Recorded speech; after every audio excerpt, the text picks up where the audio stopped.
En el siglo V a.C. se construyó en Atenas uno de los edificios más importantes y emblemáticos de la historia del arte, el Partenón.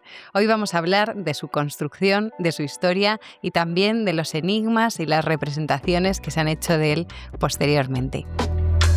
Medio Punto, un podcast de historia del arte y cultura visual con Paloma Martín Esperanza y David Moriente.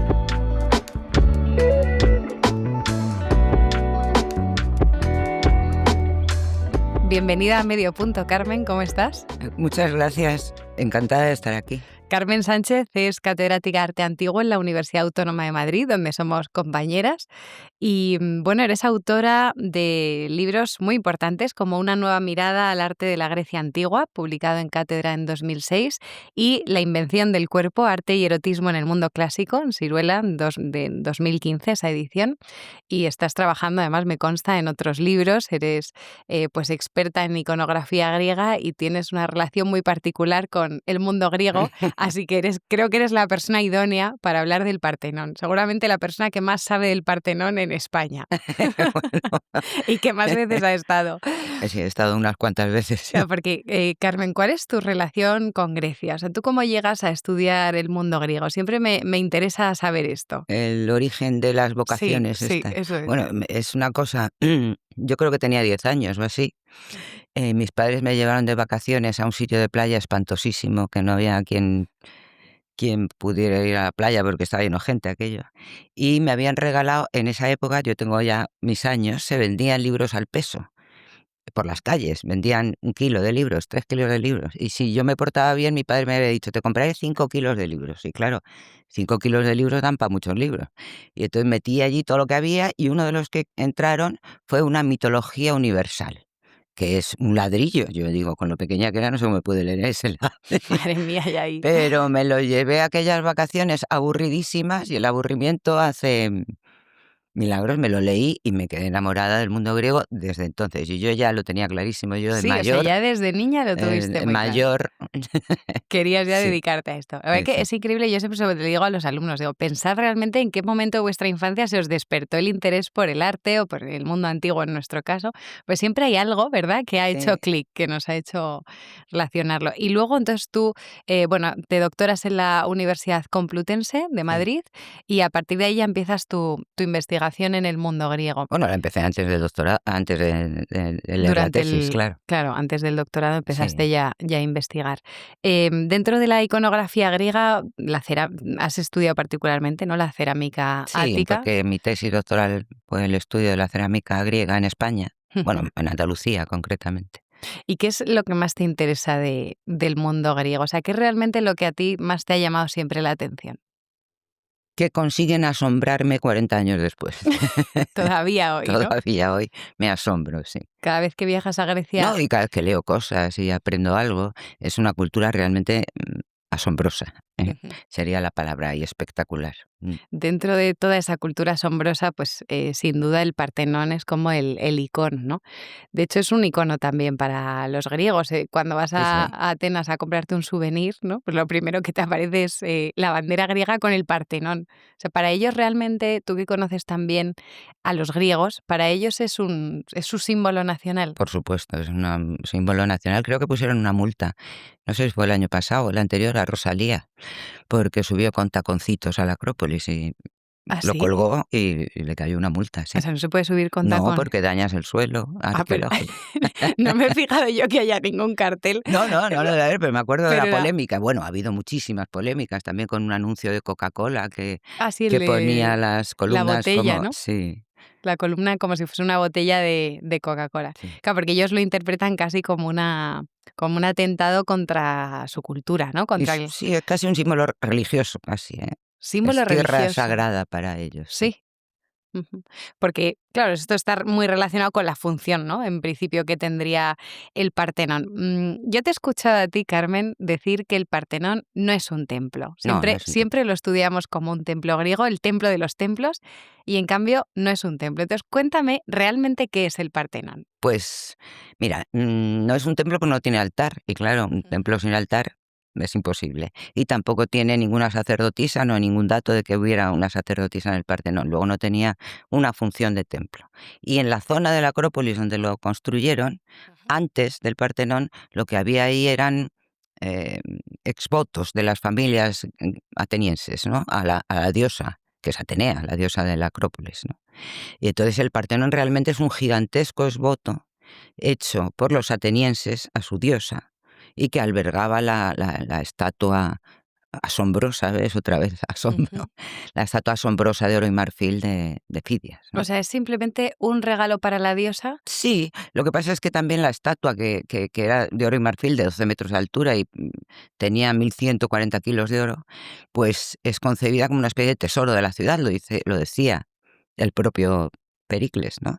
Que si nos faltaran recursos siempre se puede tirar, digamos, del oro de la diosa, en lugar de tenerlo Vale, sí, en un en... banco, ¿no? O sea, aquí sí, guardado pues lo en oro. tienen en plan precioso ahí puesto en... O sea, que realmente el Partenón es como la caja de la escultura, Sí, sí, un poco como así. el envoltorio. Como el envoltorio, pero también es una ofrenda a los dioses, es una jugada política de Pericles, claro. Ujú. Pericles era un señor que siempre estaba en la cuerda floja, porque tenía que ser elegido todos los años, ¿no? De 4 años, todos los Claro. años.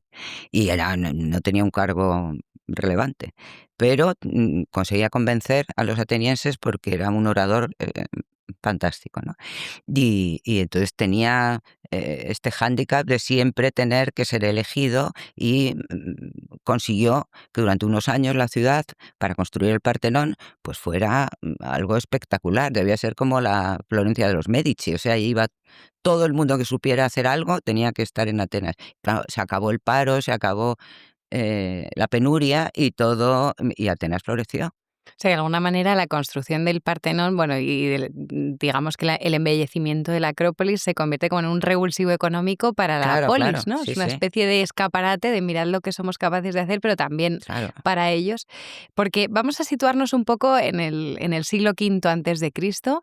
¿Qué es lo que ha pasado cuando los persas pues se cargan la Acrópolis? ¿Qué había antes, ¿no? Esa Acrópolis anterior, esa Acrópolis arcaica.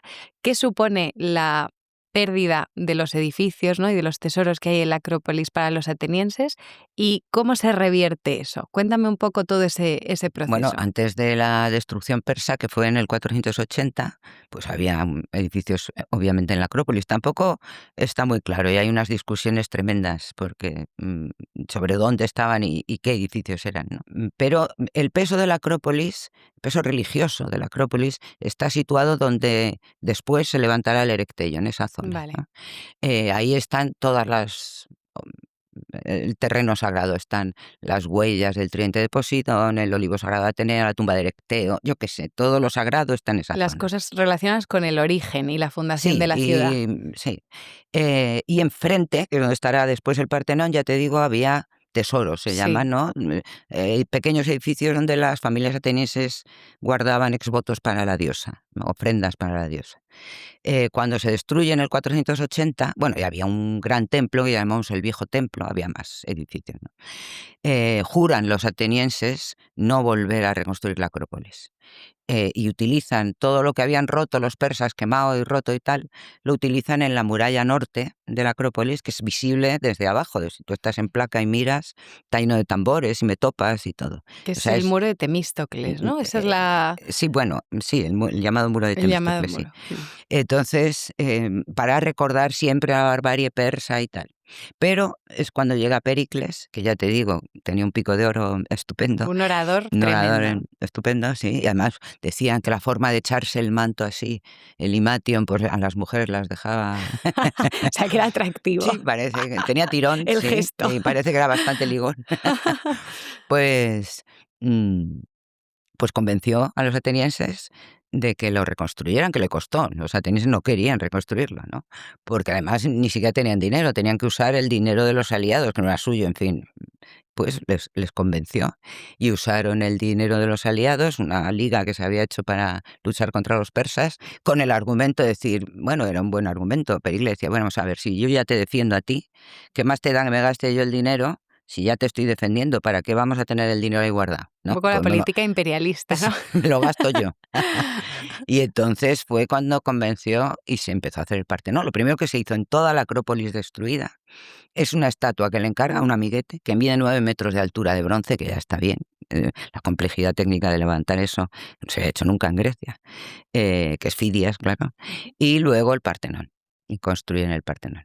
El, digamos, maestro, el organizador de los trabajos de la Acrópolis va a ser Fidias. Bueno, lo que sabemos solo por los textos es que le nombra episcopos, o sea, Vale. supervisor Supervisor de todos los de las trabajos. obras de la Acrópolis. Eso no quiere decir que él esté Eso no quiere participando decir nada más que activamente. eso. Es una especie de supervisor. Sí, supervisor. En cambio, Fidias sí que elabora la Sí, estatua la estatua crisolefantina de Atenea. de oro y de marfil, sí. O sea, esa sería su gran aportación, ¿no? A la Acrópolis, la Bueno, no realización de la sabemos si él estatua. dirige las obras. Todo el mundo ha sospechado siempre que las esculturas del Partenón pues tienen que ver con Fidias. Pero claro, El friso Fidias, el interior. friso, los frontones, las metopas, pero Vale. Fidias no estaría en Atenas porque parece ser que fue expulsado le habían acusado de robar oro de la diosa. Pudo demostrar que no había, porque la concibió la estatua desmontable, la desmontó, la pesó, por eso sabemos que pesaba 1140 kilos de oro. 1140 kilos. Y luego, ya como no le podían acusar de eso, pues le empezaron a acusar de que se había representado en el escudo a él y a Pericles, total, que parece ser que se va, y de Atenas. Y es cuando después hace el Zeus de Olimpia. Que Y en también es Olimpia, gigante. que es más grande todavía, Más el Zeus grande. de Olimpia, que es una de las maravillas del mundo antiguo. Y que se excavó el yacimiento de Olimpia por los alemanes en los años 50 y encontraron, a mí esto me divierte muchísimo porque es como un colmo arqueológico, ¿no? Encontraron el taller de Fidias con sus cacharritos, con sus espátulas, con sus cosas de hacer el Zeus y un vasito que pone soy de Fidias, ¿eh? El Bueno, vaso de Fidias. O sea, claro, es que hay que recordar a nuestros oyentes que de Fidias no conservamos ninguna escultura, ¿no? No. No hay ni un solo trabajo Nada. de Fidias que conservamos. Lo que conservamos son copias posteriores. Sí. Lo cual es una paradoja, porque el artista más conocido del mundo griego, ¿no? Uno de los artistas principales, no nos ha legado, lamentablemente. No, ni Policleto tampoco. Claro. Nos pasa igual. Todos son copias Todos son copias. posteriores. Sí. ¿Y hasta qué punto nos podemos fiar de esas copias, Carmen? Ah, pues hija, no lo sé. Quiero decir, hay autores que dicen estudiar la obra de Fidias con las copias es como estudiar el Renacimiento con postales. Esto Claro. lo dijo un... otro dice, Fidias, Busor decía, cada uno tiene el Fidias que se merece. O sea que te lo puedes inventar, ¿no? Porque... Bueno, ahí, de todos modos, claro, hay obras de Fidias maravillosas como que nos han llegado en copias, ¿no? Pero esa Atenea Lemnia, por ejemplo, que a mí me encanta. Sí, es preciosa la esa Atenea yo creo que es Lemnia. una de mis esculturas favoritas. Y claro, nos imaginamos esa estatua gigante que se coloca dentro del Partenón, el Partenón hecho ad hoc para albergar esa estatua. ¿Cómo se hace una estatua de marfil? Porque claro, es una estatua enorme, ¿no? Enorme, 12 metros 12 de altura. metros de altura. Te puedes hacer una idea porque en Estados Unidos, en Nashville, Sí. se hizo un Partenón a escala, Partenón con la estatua dentro y todo, pero claro, tú lo ves ahora y queda un poco kitsch, todo muy así. Pero bueno, te haces una idea de lo tremendo que debía ser aquello, ¿no? Que debió dejar asombrados, otra vez es la palabra de los favorita, digamos, de los escultores y de los artistas griegos. Lo que quieren es asombrar al público, al espectador, ¿no? Pero imagínate, eso no se había hecho jamás, nunca. Y entonces de repente haces una estatua de oro y marfil de 12 metros de altura. Es un alarde técnico espectacular. Ya bastante alarde debía ser la de 9 metros que estaba fuera del Partenón, ¿no? La de 9 metros de bronce. Que debía que se ser, veía desde el Pireo, ¿no? Dicen que se veía desde el Pireo, brillar y no sé qué. Pues imagínate 12 metros de altura. O sea, debía ser algo inaudito, ¿no? Y, o sea, técnicamente, ¿cómo la hacen? ¿Cómo es por dentro? ¿Cómo es lo que es la estatua en sí? ¿Cómo sería? Técnicamente es un armazón de madera, o de maderas, de distintos tipos de maderas, quizá cerámica, utilizaban, no se sabe muy bien. Se monta este armazón y luego se van colocando el marfil para la zona de la piel, ¿no? Y el dorado, o sea, el oro para la vestimenta de la diosa. La diosa se conservan varias copias, hay un par de ellas en Atenas, y iba vestida con un peplos, luego llevaba un escudo y y está llena de imágenes, que es muy de Fidias esto, que lo Sí, como un poco atiborra de todo horror lleno. vacui, ¿no? Así No, todo lleno de... está lleno de cosas. Y Fidias es la complejidad, es un personaje, o sea, un artista de una enorme complejidad, Ujú. susceptible de múltiples lecturas. El Partenón, por ejemplo, podemos imaginar cómo lo vería un ciudadano ateniense, y una mujer quizá lo vería de otra manera. Yo ese ejercicio lo hago en clase siempre. A los chicos les digo, tú eres después de explicarles el Partenón, Ujú. claro, tú eres el ciudadano ateniense y tú eres su señora. A ver cómo veían cada uno, y seguramente un extranjero lo vería de otra manera, pero la cosa es asombrar. En el Partenón todo es casi la primera vez. Es la primera vez que está Dioniso Imberbe, es la primera vez que se hace un templo jónico con dórico mezclado, es la primera vez que se hace un friso dentro de un templo dórico, en fin, hay un montón de primeras veces, ¿no? Y también la escultura esa enorme, es la primera vez. Y ya te digo que era un alarde técnico, porque luego Fidias hizo la del Zeus de Olimpia, que tenía todavía mucho más marfil, porque el Zeus solamente tenía el manto alrededor de las caderas y de las piernas, pero el torso estaba desnudo, luego de marfil. Entonces, para hacer esa enorme cantidad de marfil, en esa superficie tan grande, ¿no? Parece ser que el marfil lo podían pelar, Como el si fuera el una monda. como si fuera una monda, sí. El cuerno del Sí, del bicho, ¿no? elefante. Se pelaba y se podían hacer, hay un estudio muy bonito del Lapatin, sí, el hombre este, que es el que sabe de marfiles, Ajá. que pone incluso fotos de los años 30, en que se hacía esta técnica todavía. El marfil se pela, digamos, y se pueden sacar unas láminas larguísimas, hasta de 30 metros, ininterrumpidas, y después se ablanda con cerveza, dicen, o con vino, o con no sé qué. Algún tipo de alcohol que lo... Sí, que lo ablanda, y entonces tú lo metes luego en un molde y ya te queda la forma del molde que tú, si lo dejas Mm. secar, claro, y endurecer, se te queda esa forma de molde, y esa es la forma de hacer, o sea, toda la escultura hueca por dentro. Hay un texto muy gracioso, muy tardío, pero bueno, muy gracioso, hablan de qué es la monarquía o no sé qué, y dice, la monarquía es como las estatuas estas que hacía Fidias, ¿no? Que por fuera es todo dorado, todo estupendo, pero si te asomas por debajo es un nido de ratas y de ratones. Entonces, Qué horror, o te sea, que el puedes interior... imaginar cuando te acercaras a ver la Parcenos, el ruido de las ratas ahí peleándose por Madre mía, esto me recuerda a algunas vírgenes del barroco que les pasa lo mismo, que la carita es muy mona y luego les hacían el armazón como de madera y luego las recubre el manto, Claro, y hay gente en los pueblos que no se atreve a mirar por debajo del manto de la Virgen ¿qué es lo que hay para por ver qué ahí? hay, porque claro, eso está, fíjate, pues las maderas, ¿no? Después de Claro, tantos siglos, o sea que el interior de la estatua... Claro, sería al principio muy bien, pero luego se iría corrompiendo. claro. Conocemos la existencia de la estatua hasta el siglo IV después de Cristo, ¿no? Sí, Cuando cuarto, quinto. Constantino, es que esto me parece increíble, desde el quinto antes de Cristo hasta el cuarto después de Cristo, la estatua está en su sitio. Sí, está en su sitio, la Parcenos, Sí, está en su sitio, pero yo no sé cómo, la verdad, porque el Partenón se quema, hay el incendio este de los érulos famoso, hay ujú, y entonces supongo que la estatua se quemaría, no lo sé. sí, y se iría La desgastando. deberían, bueno, ya desde muy pronto empiezan los deterioros, ¿no? Ahí sabemos que, me parece que a finales del quinto, principios del cuarto, por ahí, hay un tipo que roba el gorgonellón que tiene Sí, la estatua, la cabeza de la gorgona que tiene la Atenea, que yo no sé cómo la pudo robar, porque estaría altísimo se aquello, subiría subiría a pues algún un sitio. andamio o algo. Sabemos que desaparece, y entonces la tienen que restaurar. Y luego de la Parcenos, por lo visto, no se sabe qué pasó con ella muy bien, pero del Zeus de Olimpia, que le Ujú, pasó igual, que estuvo 1000 años en su sitio, ujú. se llevó después a Constantinopla, Y a que partir de ahí les perdemos la pista, ¿no? se llevó con otras estatuas famosas de la antigüedad, yo Sí, qué el sé, la trípode de Afrodita Delfos Cnidia también, ¿no? y un montón de cosas, y parece que en un incendio en las Cruzadas desaparece.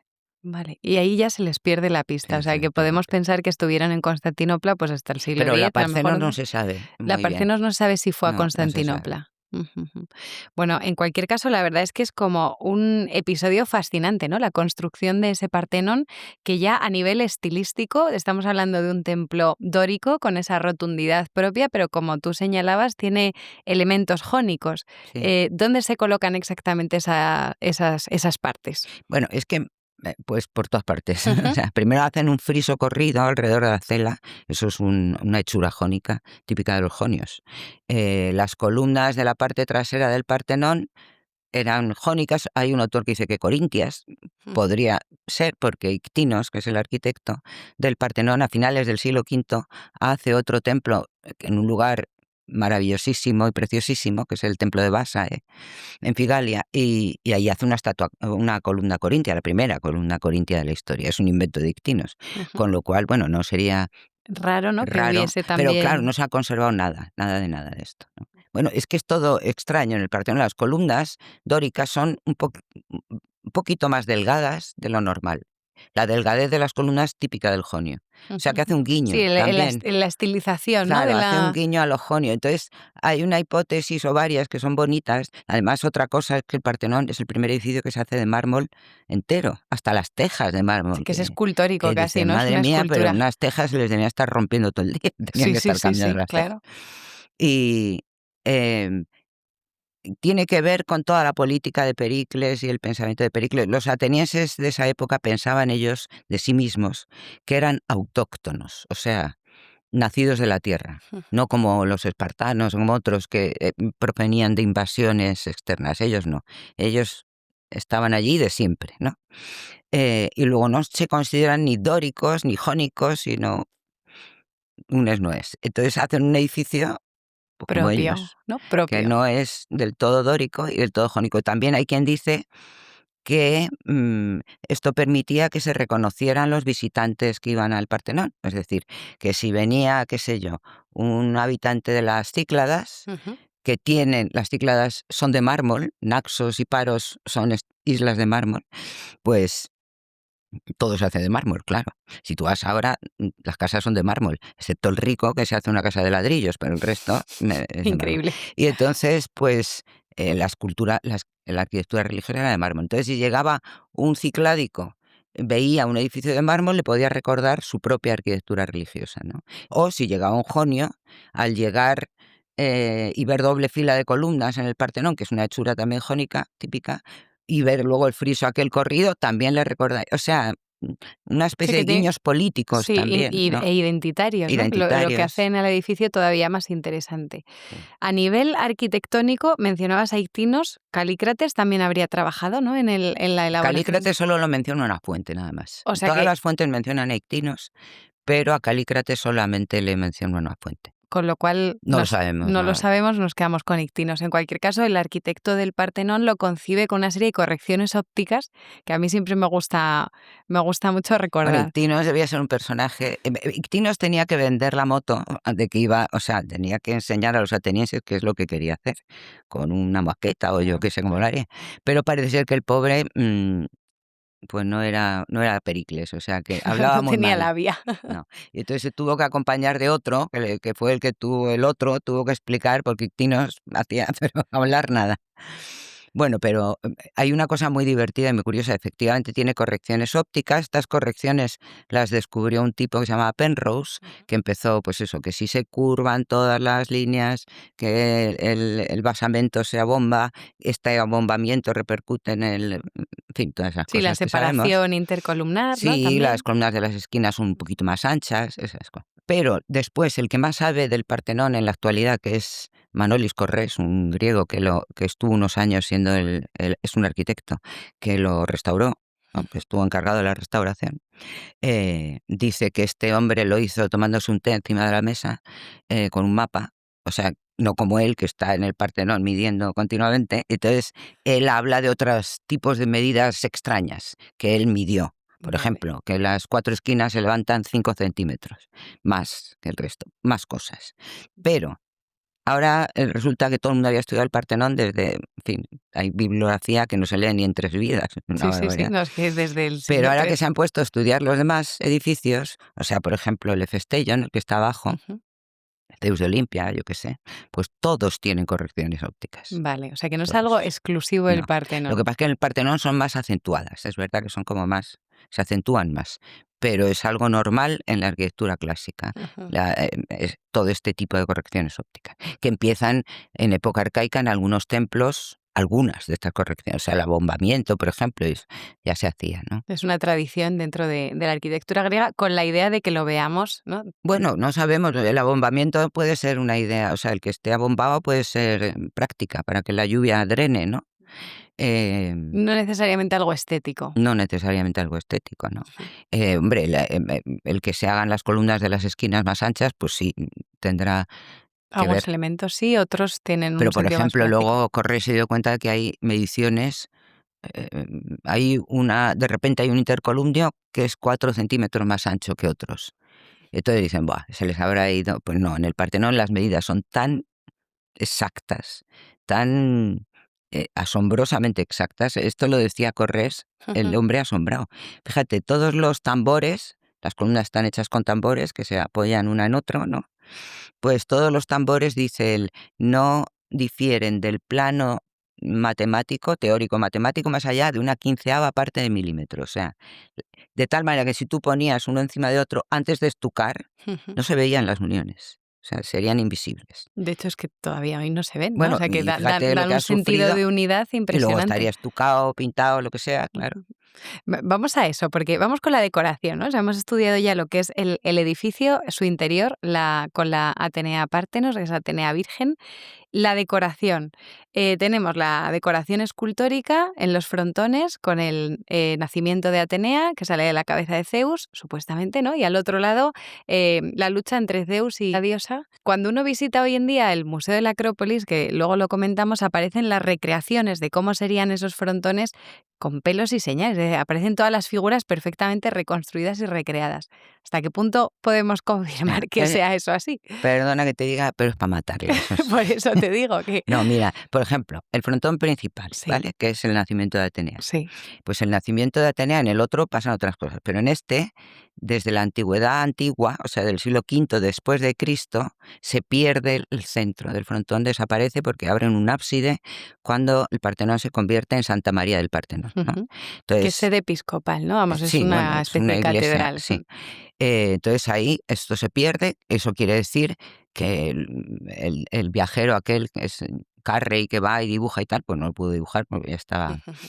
Y entonces lo único que tenemos es una mención de Pausanias que dice, se representa a Atenea, el nacimiento de Atenea ante todos los dioses. Ya está, y no dice más, ¿no? Ni cómo, ni qué, ni Ni nada. otras veces el hombre se pone muy explícito, pero Sí. ahí no dice nada. Entonces sabemos cuál era el tema, pero nada más. Resulta que aquí en Madrid, en el Museo Arqueológico Nacional, tenemos una pieza importantísima, que es el Puteal de la Moncloa, Ujú. que narra el nacimiento de Atenea. El Puteal de la Moncloa se llama así porque apareció en el Palacio de la Moncloa lleno de geranios, ¿no? Entonces lo vio un antiguo director del museo, debía pertenecer a la colección de Felipe V, claro, y lo rescató, lo llevó al museo, lo publicó y se organizó un follón porque todo el mundo dijo, el desaparecido centro del frontón del Partenón, ¿no?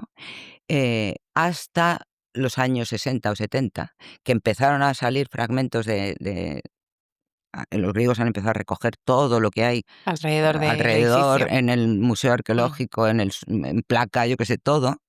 Y entonces han encontrado fragmentos que son incompatibles con el Puteal de la Moncloa, ¿no? Entonces se cayó, ya el Puteal de la Moncloa no se usa Como como. paralelo. Bueno, pues en las reproducciones que tienen los griegos a la entrada de la Acrópolis lo tienen tipo Puteal, o sea, de los años Claro, 50. claro, claro. Es que En lo los ves años así, 50 ha habido millones de reconstrucciones después de eso. posteriores y Bueno, nada. millones. Y nada, estos se han quedado con lo de los años 50. Bueno, y que es verdad que cuando, bueno, pues incluso en muchos libros aparecen, ¿no? También esas reconstrucciones todavía. O sea que es verdad que es una cosa que hay que coger con mucho cuidado. Sí, pero bueno, ha habido muchas nuevas interpretaciones bonitas, además Ujú. algunas que se podían recoger, no sé, digo yo, Claro, porque el otro frontón, el trasero, sí. que es el primero que ves cuando subes a la Acrópolis, que es la lucha de Atenea y Posidón por el Ática, siempre se ha reconstruido con un olivo. Los dos dioses se separan bruscamente, Zeus y Atenea, y en medio hay un olivo. Y esto se había reconstruido así porque había una hipótesis, hay un vaso griego en el cual están los dos dioses con un olivo en medio. Entonces dijeron, buah, esto copia el Partenón. Hasta que vino una señora que sabía muchísimo, Erika Simon, y dijo, mira, yo no me creo que los dos dioses se separen así de bruscamente por un arbolito, o sea, no tiene mucho sentido. Y entonces ella encuentra otro vaso, uno que está en Pela, la ciudad donde nace Alejandro, que tienen Atenea y Poseidón y un rayo de Zeus en todo el medio. Eso ya tiene más sentido, ¿no? Porque es que, bueno, el mito dice que los dos se enfrentan, Atenea hace brotar el olivo, el otro un manantial, ¿no?, de agua salada. No sé, hay muchas versiones del mito, pero bueno, a mí me gusta, bueno, no lo he dicho yo, lo dice algún autor americano inglés que tiene unas interpretaciones muy bonitas, ¿no? Que gana, ¿quién gana? El primero que llega. Parece que eso es importante porque están ahí los carros, los caballos así como que acaban de llegar, ¿no? O gana aquel que es votado por los atenienses, que parece ser que es lo que representa este friso, porque hay un montón de gente por allí. Tenemos los dibujos de Carrey, está roto porque lo rompió Morosini, un veneciano, que se lo quiso llevar a su casa y se le cayó todo y se rompió, ¿no? Y entonces toda esa gente que hay ahí, mujeres, niños ahí, ¿no?, votan, y votan todas las mujeres a Atenea y todos los hombres a Poseidón, y gana Atenea por un voto, ¿no? Y entonces Poseidón se enfada muchísimo, y es un dios, en fin, le da mucho miedo que se enfade, pues el dios de los terremotos, de los tsunamis, de todo esto, ¿no? Y entonces, claro, los atenienses, espantados, dijeron, mira, esto no puede ser, por favor, cálmate. Bueno, tuvo que intervenir Zeus, de ahí lo del rayo. Vale, la intervención tuvo que intervenir del para padre. separarles porque se había liado.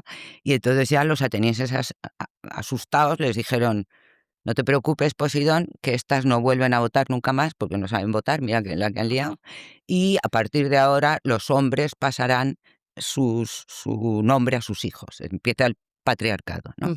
Y el derecho a voto de las mujeres. Ahí está el inicio de la misoginia ateniense, ¿no? Entonces puede ser, aunque hay gente, por supuesto, que no está de acuerdo, pero bueno, que la mujer que va allí y lo ve, dice, pues mira, claro, ¿cómo voy a votar? O sea, es el origen de por qué no votan las mujeres, el origen mítico. Vale. Bueno, qué interesante, ¿no? Sí, es muy divertido la porque verdad. justo debajo de ese frontón están las metopas. ¿Y qué hay representadas en esas metopas? Amazonas. Las amazonas. Y las amazonas, que son mujeres salvajes, o sea, que va Vale, unido. Sí, Ya sí. una entra allí y dice, de naturaleza soy salvaje, si no me educa aquí mi padre, mi marido o quien sea, fíjate, ¿no?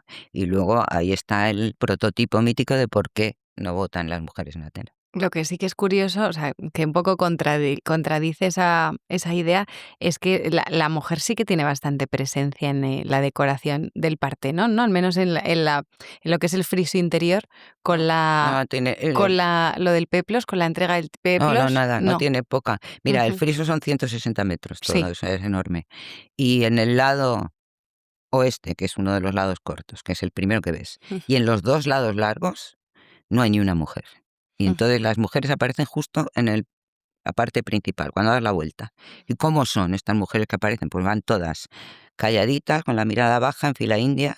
Hay una alhaja en el Louvre, hay otras en el Museo Británico, y todas calladitas. O sea, una mujer como Dios manda, es un modelo de mujer, ¿no? Vale. Y resulta que sí, efectivamente, son las niñas las que hacen la entrega, pero es que la famosa escena del peplos, no hay niñas. Bueno, esto es discutidísimo. Hay un niño que es el que está entregando una tela, bueno, no está entregando, está ayudando a doblar. A doblar más bien, la sí, tela, sí. a un señor con barba, o sea, no es la sacerdotisa de Atenea, es evidente porque tiene barba. No, claro. Y el niño hay quien ha discutido si es un niño o una niña, pero bueno, a mí yo estoy convencida que es un niño porque lleva una especie de clámide, de túnica abierta en un costado, que se le ve todo, y una niña Eso así no en lo va a Atenas, llevar una bueno, niña. me O cuesta sea, que trabajo. ni siquiera en ese acto, ¿no? Por En eso te el digo. que supuestamente ellas serían las protagonistas, nada. Luego hay al lado dos niñas y una mujer.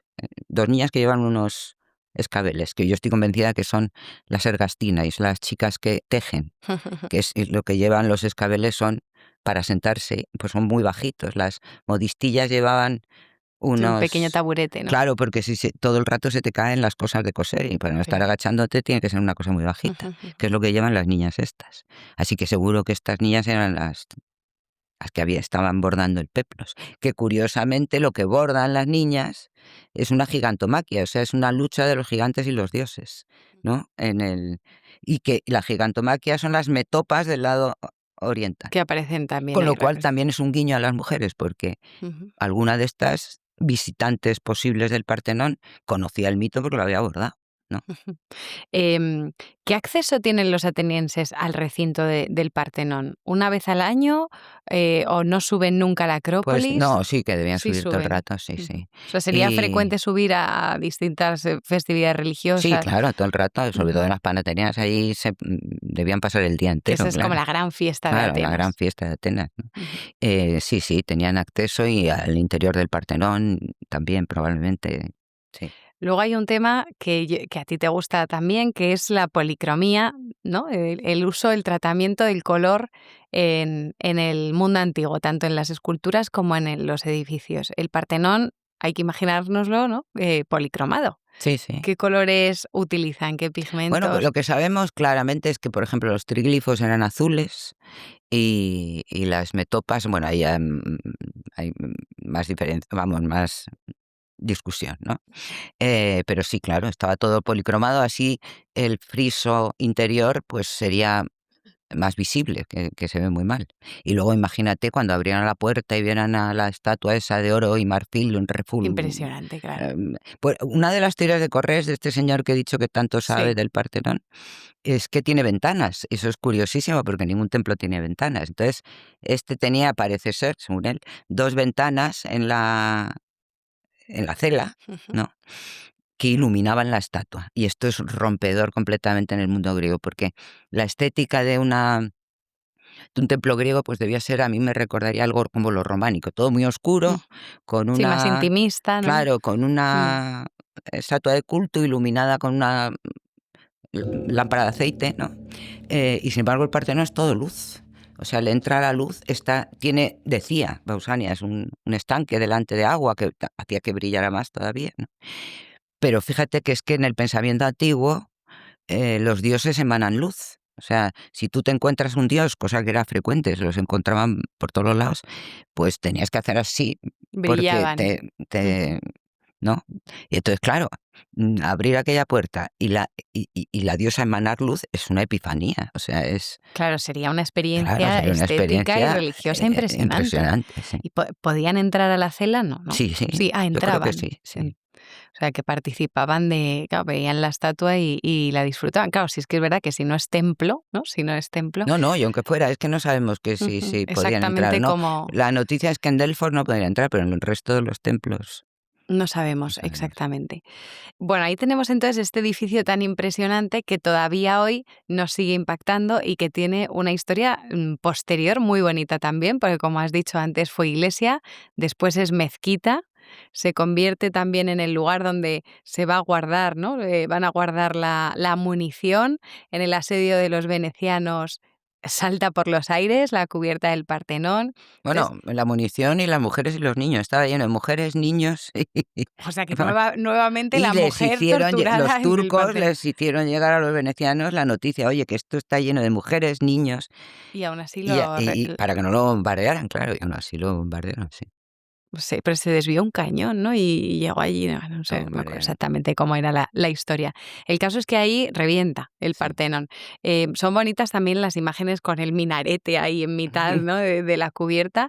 Lo que sí que me gusta es cómo mantiene su funcionalidad religiosa, ¿no? Durante tantísimos siglos. Es impresionante que haya sido, porque pocos edificios han mantenido su función original.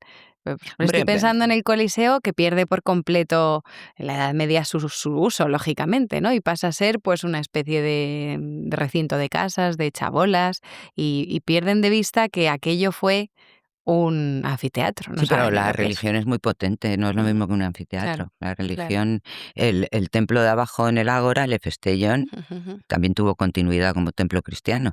Y templos sicilianos, los que mejor se han conservado porque siguieron con la misma función religiosa. La Catedral de Siracusa, Claro, por por ejemplo. ejemplo, o en Agrigento, yo qué sé, pero que si sigue la misma función, se cambia Atenea Parcenos por Santa María del Partenón. O sea Claro. que tampoco es Sí un que cambio enorme. se llama igual. Sí. Total, Parcenos Y además significa estaba, virgen, por ¿no? lo Con lo visto, ahí cual, estaba enterrado, decían, San Platón. O sea, estaba en el Partenón enterrado San San Platón. Platón. Sí. Qué bueno. Claro, el Partenón sufre, como hemos dicho ya, muchos cambios a lo largo de la historia. Y aquí entra te quiero preguntar también por esos episodios polémicos sobre la llevada de los mármoles a Inglaterra, ¿no? Ahí tenemos a Lord Elgin, que no roba, sino que compra los No, mármoles. compran y roban, se le dejan. Sí, pero hace como una especie de contrato, ¿no? Le Yo creo que dejan. llega a firmar. Hay una carta de Hay una los. carta en la que Sí, le permiten. Él es el embajador y sí. entonces le permiten Pero Lord llevarse. Elgin nunca fue a Atenas, jamás Ujú, estuvo allí. Le hacen un firmán, ¿no? Los sí, turcos, con poder. de que de ese firmán queda una copia en italiano solo, Ujú, y le dicen que puede dibujar, porque cuando se empieza a abrir, porque la Acrópolis no puede ir nadie, de nadie, o sea, los turcos no dejaban entrar a nadie, no por nada, sino porque, por ejemplo, el Ectellón era el harén, y entonces no ujú. querían que vieran a las señoras, ¿no? Y Allí. entonces no se podía subir al Partenón porque veías a las mujeres en el harén, no había otra razón, ¿no? Ujú. Y entonces cuando se empieza a abrir un poco, le dejan al Lord Elgin que era embajador ante la Sublime Puerta, eh, pero él no va, manda a un italiano, a Lucieri, y le dicen, puedes dibujar y tal, y puntualmente si quieres llévate algo. Bueno, Un souvenir, ¿no? Te puedes llevar. y se llevó todo, Lo desmonta. O sea, no lo solamente se lleva, rompe para lo rompe, desmontarla. pero eso, no solamente se lleva lo que hay por el suelo, que habría mucho material, porque Hombre, después de la explosión. Morosini fue el de la explosión, Sí. el tipo que. Y luego, cuando llegó, subió a la Acrópolis, dijo, ¡ay, qué mono es! Porque los frontones no sufrieron daño con la Ujú. explosión, solo el centro del Partenón. Sí. Dijo, ¡ay, qué bien! Me lo llevo a casa, el frontón trasero. Y entonces lo desmontó y se le cayó al suelo todo.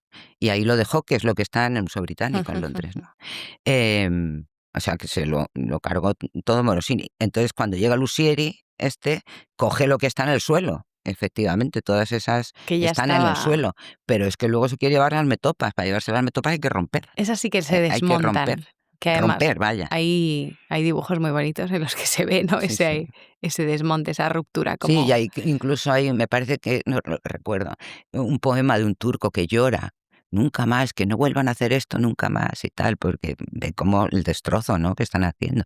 Porque se lleva el friso, gran parte del friso, no todo, gran parte del friso, las metopas que quedaban, porque los cristianos habían picado todas las metopas del lado oeste, norte y sur, o sea que oeste, norte y este, quedaban las del sur solo. Que es la que se llevan a Londres, ¿no? Pero no solo Lucieri, es que es la época del Del saqueo. expolio, del saqueo de Entonces todas los partes. franceses también, hay una carta, Pobel dice, llévate todo lo que puedas. Había un templo abajo en el Ilisos, en el río, en el siglo XVII, que se desmonta en una semana. O sea, estaba entero, Madre en una mía, semana no queda nada.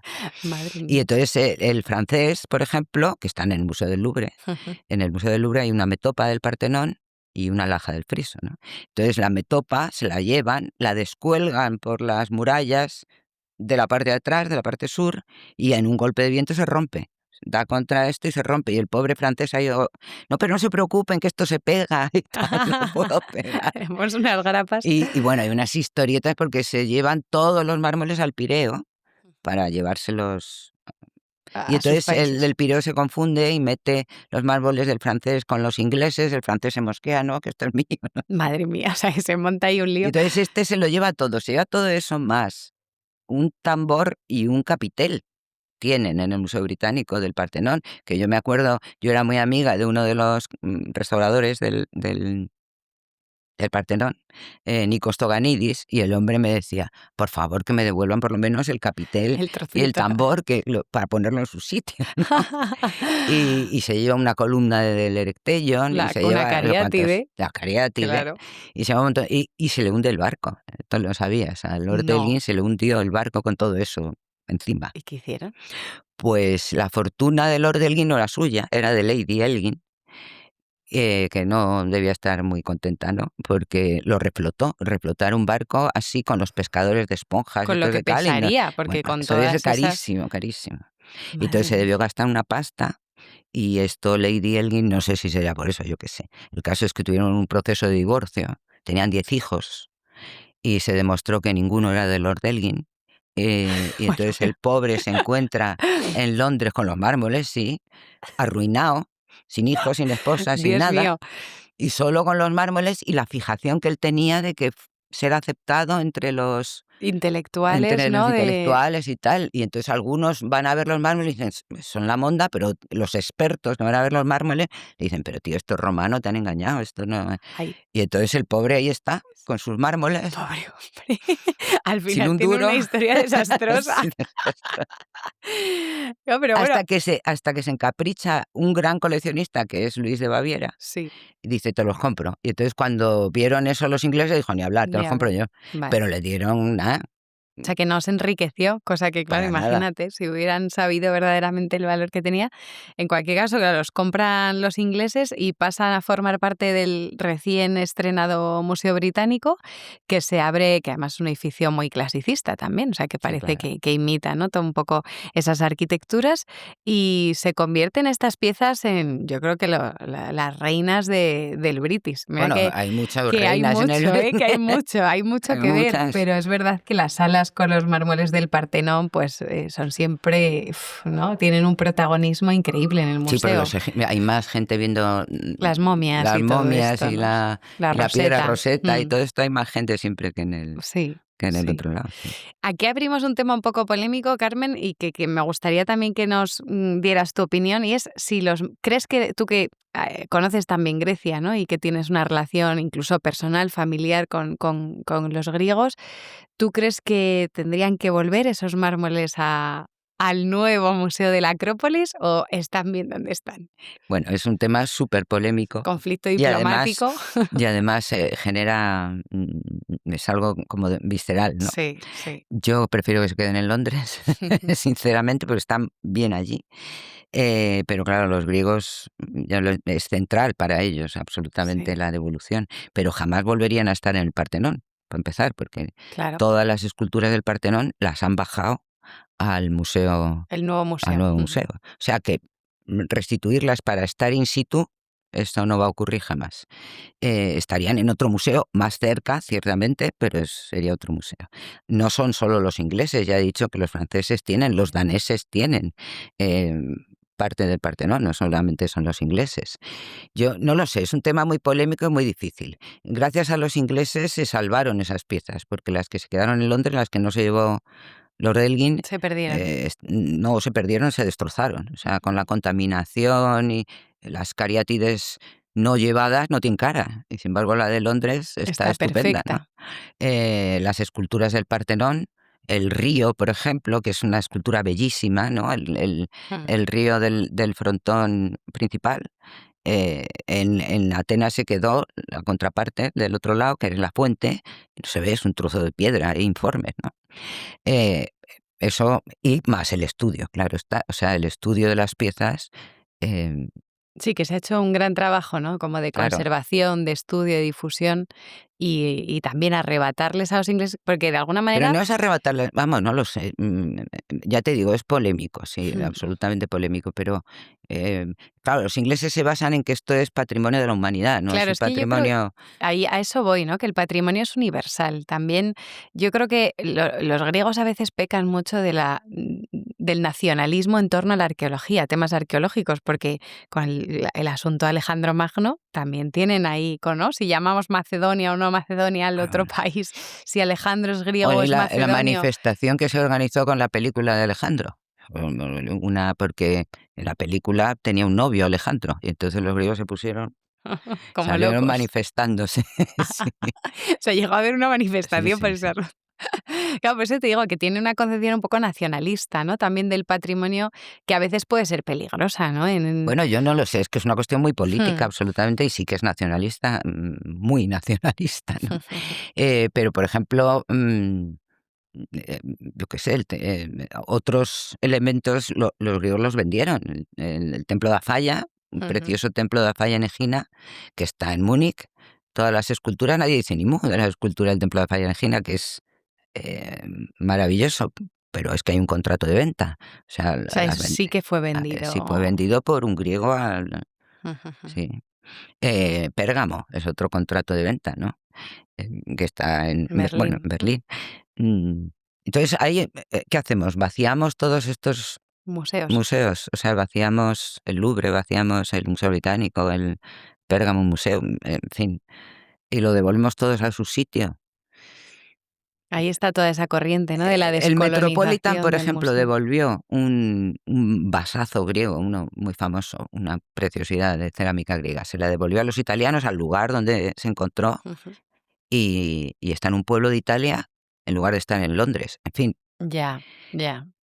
Sí, a sí. ver quién es el guapo que se va al pueblo a ver el vaso griego. En Londres lo hubiera visto todo el mundo. Sí, En Londres, perdón, en Nueva York, sí, en no. Nueva York, nos pasa a nivel nacional también, ¿no? Que, claro, el Museo Arqueológico Nacional, pues atesora como las grandes piezas de la arqueología.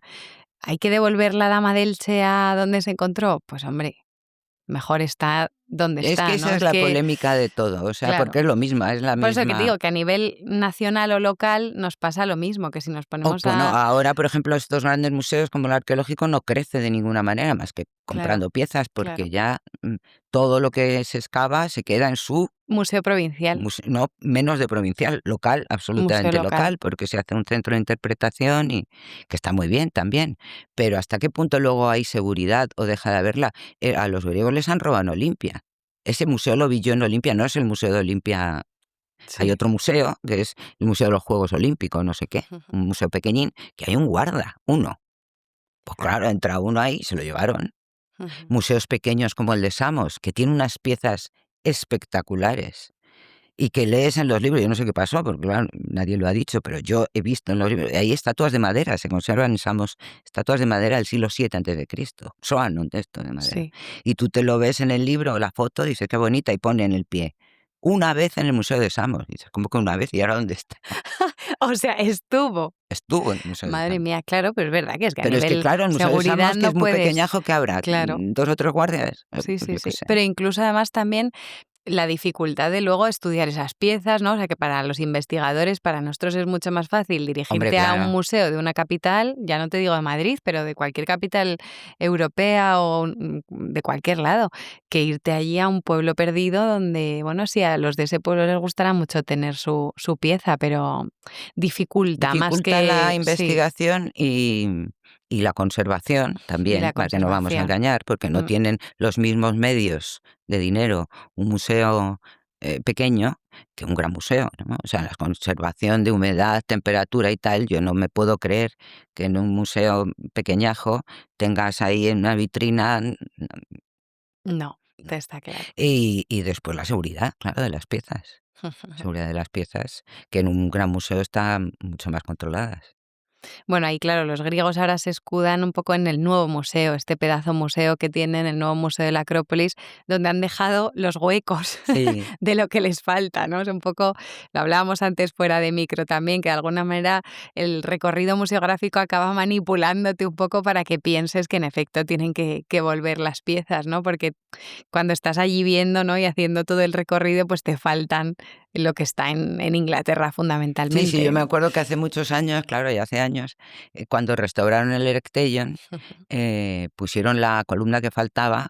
La restauración que están haciendo en la Acrópolis está hecha con mármol del Pentélico, es decir, con el mismo Mismo material que material. usaron. Lo cual, bueno, pues en fin, es lo que están haciendo. Entonces, pusieron la columna, claro, recién hecha, era blanca como la leche, comparado con las otras. Y todo el mundo, ¡ay, qué barbaridad! Y tal. Y claro, aprovechaban los guías que explicaban, es que está en Londres, tal. No sé. Pero claro, han pasado 20 años y ha cogido pátina y tú ahora no ves, Ya no se sabe no se cuál es. sabe cuál es lo auténtico y lo de mentira. O Que sea, eso va un poco contra las leyes, ¿no?, de restauración, que sí que ya, había que pero marcar es el que no sé material. cuáles son las leyes de restauración. A mí me da la sensación de que Ya, que hay un poco vía libre ahí yo en la durante Acrópolis. muchos años seguí la restauración del Partenón, porque te digo que me Sí, hice amiga de este señor y todos los años iba a ver y le preguntaba, ¿y qué has hecho el año pasado? Y cada año me contaba cosas. O sea, el comité, porque hay un gran comité, no, él no hacía lo que le daba la gana, obviamente, ¿no? Hay un gran comité que decidía, al principio decían, cada 6 piedras viejas nos dejan poner una. Eso, pero aquello se relajó y ya ponían piedras nuevas por todos los lados, ¿no?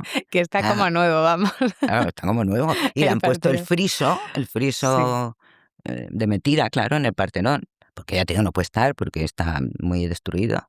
Y me acuerdo que el hombre me lo dijo, mira, acabo de poner el friso, me ha quedado estupendo porque lo he pintado con té y le doy pátina. O sea, que lo envejecía a posta, ¿no? Un poco claro, para porque que queda muy blanco al quedase, principio, claro, recién demasiado puesto. brillante.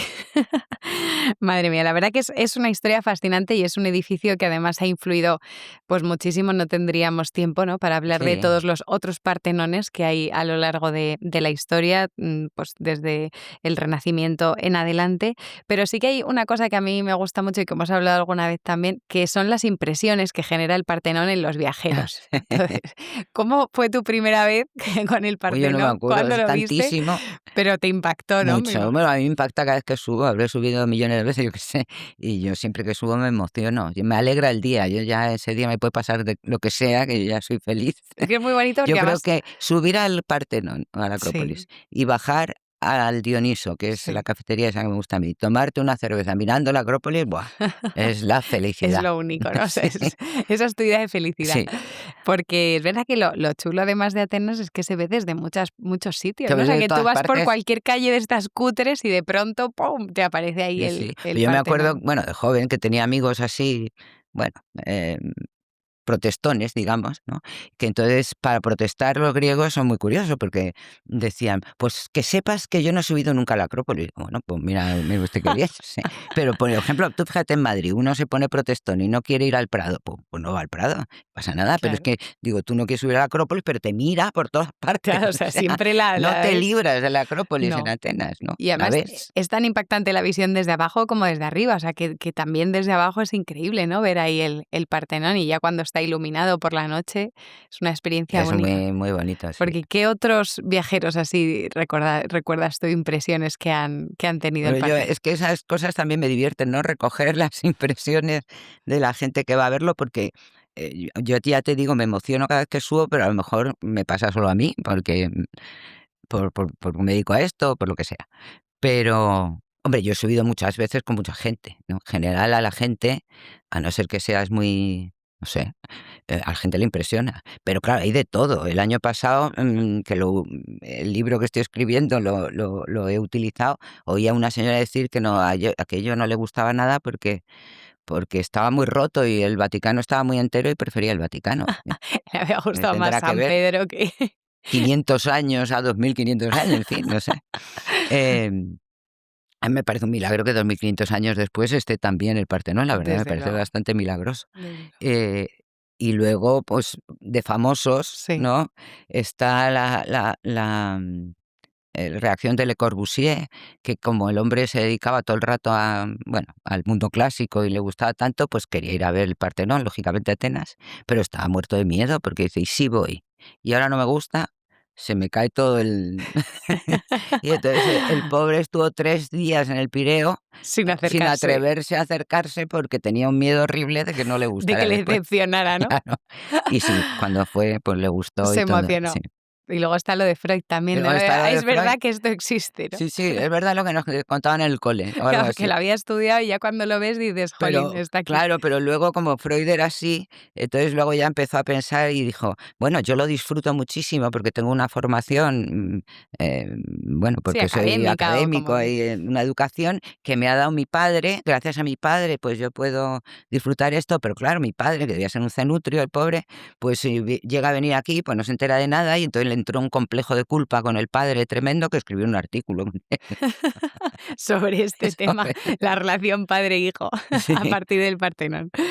Bueno, Carmen, pues me ha encantado charlar contigo. La verdad que ha sido un placer, he aprendido un montón, así que muchas gracias. Gracias a vosotros por invitarme, gracias. Gracias una vez más por acompañarnos en Medio Punto. Ya sabéis que podéis suscribiros a nuestro canal de YouTube o seguirnos en nuestras redes sociales y escucharnos en la plataforma que más os guste. Medio Punto es un podcast producido por Tres Tréboles. Hasta pronto.